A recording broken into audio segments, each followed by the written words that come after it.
Birthday mo na ba pero wala kang budget para sa cake? Huwag kang mag-alala dahil may recipe ako ng masarap na chocolate cake na hindi ka gagastos ng mahal.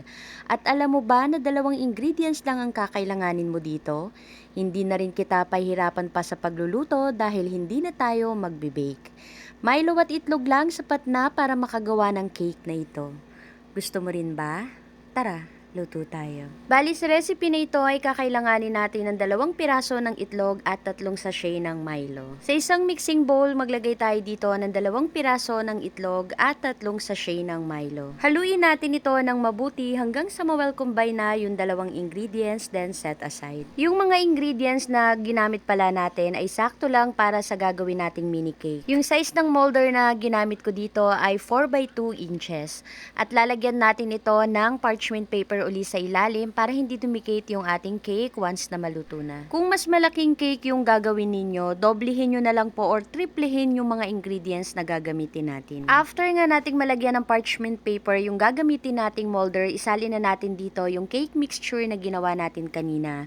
Then lagyan natin ito ng aluminum foil para hindi mapasukan ng tubig habang niluluto. I-steam pala natin ito for 25 minutes sa medium to low heat. After 25 minutes, palamigin muna natin ito bago i-unmold. Yung next steps na gagawin natin dito ay optional lang kasi kahit wala naman ito ay masarap na itong ating cake. Pero para mas maging espesyal, gagawa tayo dito ng Milo frosting. Mag-mix lang tayo dito ng 1½ tablespoon ng tubig, then maglagay tayo ng kalahating sachet ng Milo. Haluin natin ito, then ilagay na natin dito sa cake na ginawa natin kanina.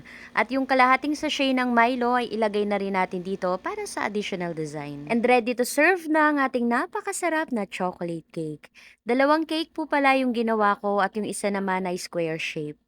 Hello everyone! For today's video, another cake idea naman ang ibibigay ko sa inyo. Ang chocolate cake. Katulad nung isang cake na ginawa natin last time, ay hindi na rin tayo dito nag-bake. At ito naman, mas pinadali kasi yun nga, 3 ingredients lang talaga yung kakailanganin.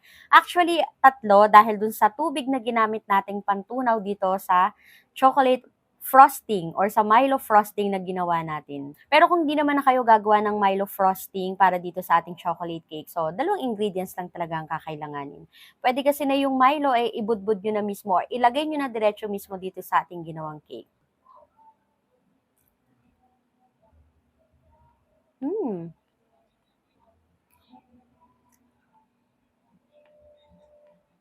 Kung napapansin nyo pala dito sa round cake, medyo marami yung ating chocolate frosting na nailagay. Kasi naparami yung tubig na nilagay ko. Dapat pala, 1½ tablespoon lang yung ilalagay natin tubig dun sa Milo, dun sa kalahating sachet ng Milo. Para hindi ganun kalabnaw yung chocolate frosting na magagawa natin.